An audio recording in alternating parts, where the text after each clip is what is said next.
नमस्कार, स्पीड न्यूजमध्ये आपलं स्वागत आहे। सध्या महाराष्ट्रामध्ये अंमली पदार्थांची तस्करी मोठ्या प्रमाणात होताना दिसते।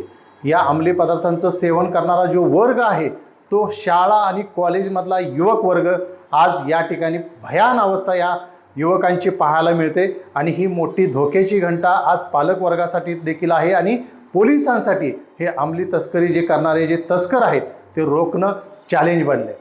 आपल्या नुकताच कोल्हापूर परिक्षेत्राचा पदभार रंजन शर्मा आयजी यांनी स्वीकारलेला आहे। त्यांनी पदभार स्वीकारताना ही अंमली पदार्थांची तस्करी रोखण्यामध्ये पोलीस यशस्वी होतीलच, परंतु ही तस्करी आपल्या घरापर्यंत येऊन पोहोचते याची सेवन करणारा जो वर्ग आहे त्या वर्गाला आज प्रबोधन करण्याची गरज त्या आईवडिलांची आहे। नेमकं आईवडिलांना काय संदेश रंजन शर्मा यांनी दिलाय पाहूया स्पीड न्यूजचा हा स्पेशल रिपोर्ट।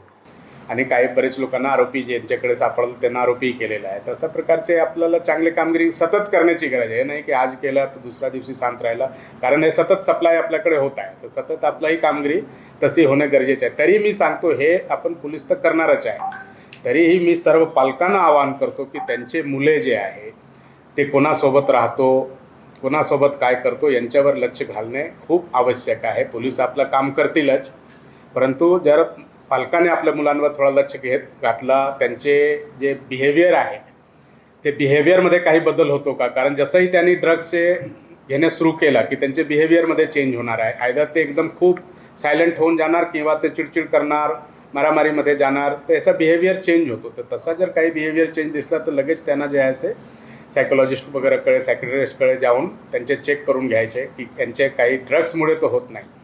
कारण ड्रग्ससाठी आपला जसा महाराष्ट्रामध्ये आता अँटी नार्कोटिक्स टास्क फोर्स ही गठीत झालं, आधीचे नार्कोटिक्स कंट्रोल ब्युरो आहे, DRI पण करतात, अजून बरेच सेंट्रल एजन्सी आहे करत असतात, तरीही ड्रग्सचे सप्लाय जे आहे ते अजूनही खूपच प्रमाणात येत आहे। ते एक मेजर चॅलेंज आहे, पोलिसिंगसाठी चॅलेंज आहे, सोसायटीसाठी चॅलेंज आहे। तर सोसायटीमध्ये अवेअरनेससाठी आपण खूप काम करणार आहे की यांच्यामध्ये मुले म्हणजे यांचे ड्रग्सकडे जाऊच नाही, त्यासाठी आपण जे आहे अवेअरनेसवर काम करणार आहे। आणि बाकी जे आहे की जिथे जिथे होतात त्यांच्यावर नक्की जे आहे ते आपल्याकडून जे आहे ते कारवाई होणार आहे, त्यांच्यावर रेड वगैरे होऊन त्यांच्या जे पुढच्या लिगल कारवाई आहे ते आपण करण्याचा प्रयत्न करणार आहे।